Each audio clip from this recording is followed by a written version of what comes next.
ফরেক্স মার্কেটে নতুন বা নিউজ ট্রেডিং সম্পর্কে জানে না এরকম মানুষ খুবই কম আছে। অ্যান্ড নিউজ ট্রেডিং করতে যেয়ে আমাদের যে নতুন ফরেক্স ট্রেডার আছে তারা দিনকে দিন অনেক লস করে যাচ্ছে।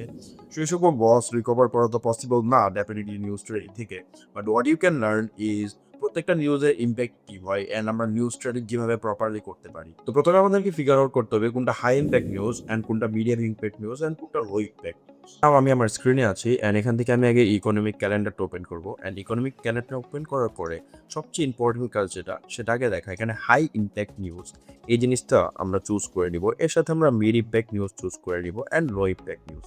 আচ্ছা, এই যে আমি তিনটা ধরনের ইম্প্যাক্ট নিউজ এখানে চুজ করলাম, তো তিনটার কাজ কিন্তু আলাদা আলাদা, ঠিক আছে? তো আমরা এখানে কিন্তু ডেট ওয়াইজ দেখতে পারি যে মে 3-এর মধ্যে কি কি নিউজ আছে, এখানে হাই ইম্প্যাক্ট নিউজ কি আছে। আর এখানে আমরা যখন দেখবো এখানে জাস্ট মাউসের পয়েন্টারটা নেওয়ার সাথে সাথে এখানে লো ইম্প্যাক্ট লেখা আসছে, তার মানে এই নিউজটা যদি হয়ও সেটার ইম্প্যাক্টটা খুবই কম হবে, লাইক 10 থেকে 15 পিপস আপস অ্যান্ড ডাউন হইতে পারে।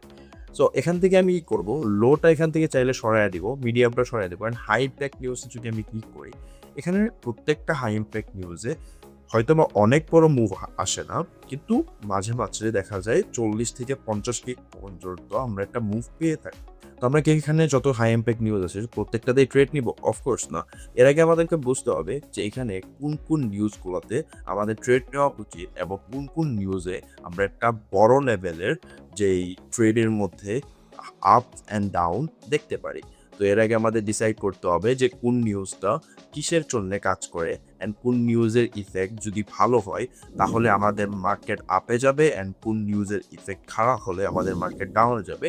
It could be any market. It could be gold, it could be crypto market, it could be any other forex currency market, it could be anything, US wallet stuff. So, without wasting any more time, let's get to know আমাদের কোন নিউজের কাজ কি। High impact নিউজের কথা হচ্ছে FOMC কথা আসবে না, সেটা হতে পারে না। এফওএমসিটা অ্যাকচুয়ালি কি সেটা হলো আমেরিকার যে ব্যাংকগুলো আছে তাদের সুদের হার নির্ধারণ করে।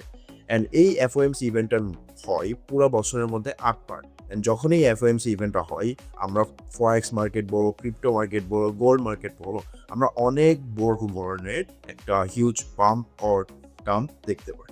অ্যান্ড তারপর আসে এনএফপি। অ্যান্ড এই এনএফপিটা হয় প্রত্যেক মাসের প্রথম শুক্রবারের মধ্যে। এই ইভেন্টটার মধ্যে অ্যাকচুয়ালি যা দেখা হয় সেটা হলো প্রত্যেক মাসে আমেরিকার মধ্যে কি পরিমাণে জবের ভ্যাকেন্সি এসেছে অ্যান্ড মানুষরা কি চাকরি পাচ্ছে কিনা। যদি আমেরিকার মধ্যে মানুষ চাকরি পায় তার মানে হলো ইকোনমিক্যাল পাওয়ার মানে হলো কি strong USD, and strong USD মানে হলো গোল্ড নামবে। Easy math. তারপর আসে CPI, consumer price index. And consumer price index এই নিউজটা অ্যাকচুয়ালি কি সেটা হলো যে বাজারের মধ্যে যে সকল দ্রব্যমূল্য আছে সেগুলোর প্রাইস কিরকম, সেটা কি বেড়েছে না কমেছে। যদি বাজারে দ্রব্যমূল্যের প্রাইসটা বাড়ে তার মানে সুদের হার বাড়ে। তো সুদের হার বাড়লে ডেফিনেটলি অ্যাগেন গোল্ডের প্রাইসটা নামবে। কেন নামবে? কজ সুদের হার বাড়বে অ্যান্ড ইউএসডি স্ট্রং হবে, তো গোল্ডের প্রাইস অটোমেটিকলি নেমে যাবে। তারপর আসে পিসি। অ্যাকচুয়ালি পিসিটাও এক ধরনের সিপিআই এর মতো, কিন্তু ডেফিনেটলি সিপিআই এর তথ্য প্রকাশ করার আগে পিসি এর মধ্যেও আমাদের ফোকাস করতে হয়, কজ পিসিটাও সেম জিনিস মুদ্রাস্ফীতির মধ্যেই পড়ে। তো মিডিয়াম ইম্প্যাক্ট নিউজ নিয়ে কথা বলতে হলে সবার আগে কথা বলতে হয় জিডিপি নিয়ে। জিডিপি প্রত্যেক 3 মাসে একবার করে হয়। সো এই জিডিপির মধ্যে দেখা যাচ্ছে যে আমেরিকায় প্রত্যেক 3 মাসে কি পরিমাণে বিজনেস করছে। যদি তাদের বিজনেস বাড়ে তাহলে ডলার স্ট্রং হয়, আর তারা যদি বিজনেস কমে যায় অথবা ছোট হয় তাহলে ডলারের উইক হয়ে পড়ে। সো ডলার যদি স্ট্রং হয় তাহলে গোল্ড নামবে, আর যদি ডলার উইক হয়ে পড়ে তাহলে তো গোল্ড উপরে যাবে। Simple math. তারপরে আসে এডিপি। এই এডিপি হলো এনএফপি এর আগে যে বুধবারটা হয় সেই বুধবারের একটা নিউজ। অ্যান্ড এই এডিপি মানে হলো গিয়ে যে প্রাইভেট সেক্টরের কোম্পানিগুলো আছে সেগুলোতে কি পরিমাণে জবের ভ্যাকেন্সি দেখা গিয়েছে, সেখানে কি জব বেড়েছে না জব কমেছে, এক্স্যাক্ট লাইক এনএফপি। অ্যান্ড এই এডিপির মাধ্যমে আমরা এনএফপির একটা প্রিভিউ পেয়ে যাই। সো ওইখানে আমাদেরকে ইজি হয়ে পড়ে যে আমরা প্রেডিক্ট করতে পারি আচ্ছা মার্কেটে কি হতে পারে এনএফপি নিউজটা। যদি নেগেটিভ হয় তাহলে ডেফিনেটলি গোল্ড আপ, যদি পজিটিভ হয় তাহলে গোল্ড ডাউন। তারপরে আসে পিপিআই। সো এই পিপিআইটা খুবই ইজি। যে কোনো কারখানার মধ্যে কোনো জিনিস বানাইতে হলে যেই আমাদের র মেটেরিয়ালটা লাগে সেই র মেটেরিয়ালের প্রাইসটা কি বেড়েছে না কমেছে সেটার উপরে একটা নিউজ হয় যে পিপিআই। সেটা প্রত্যেক মাসেই হয়। অ্যান্ড এই পিপিআইটা সিপিআই এর একটি প্রিভিউ হিসেবে আমরা দেখতে পারি। যদি কারখানার মধ্যে র মেটেরিয়ালের দ্রব্যের প্রাইসটা বেড়ে যায় তাহলে ডেফিনেটলি সেটা মার্কেটে পরবর্তীতে বাড়বে। অ্যান্ড অ্যাগেন মার্কেটে যদি কোনো দ্রব্যের প্রাইস বাড়ে তাহলে সুদের হার বাড়বে, অ্যান্ড সুদের হার বাড়লে আমাদের ডলারটা স্ট্রং হবে, অ্যান্ড ডলারটা স্ট্রং হলে গোল্ড অটোমেটিকলি নিচে নামবে। ওভারঅলি লাস্টলি আসে retail sales and jobless claim. So retail sales হলো পুরো মাসটা জুড়ে আমেরিকার মধ্যে মানুষ কি পরিমাণে কেনাকাটা করেছে। যদি মানুষ বেশি কেনাকাটা করে তাহলে কি ডলার শক্তিশালী, অটোমেটিক গোল্ডের প্রাইস নিচে চলে আসবে।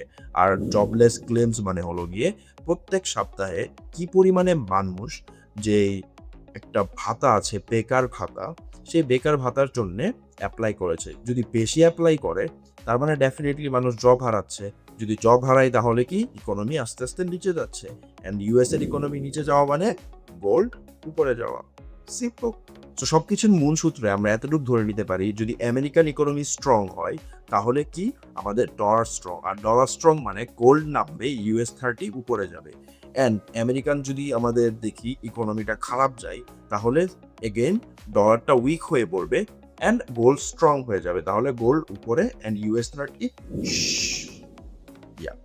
So yeah, that is the whole video. So if you guys really like that video, let me know in the comment section, and definitely make sure তোমরা লাইক করতেছো, কমেন্ট করতেছো, and তোমার যদি কোনো বিগিনার ফরেক্স tedder থাকে তাদেরকে, অথবা যারা নতুন নতুন মাত্র নিউজ ট্রেডিং শুরু করেছে তাদের কাছে ভিডিওটা ফরওয়ার্ড করে দিবা। That's your responsibility. And till then, see ya, and again, if I don't see ya, good evening, good afternoon, and every single day. Pain tall lessons no school could teach. Lost my sleep chasing goals out of reach. Every scar got a story inside. I didn't break, I survived.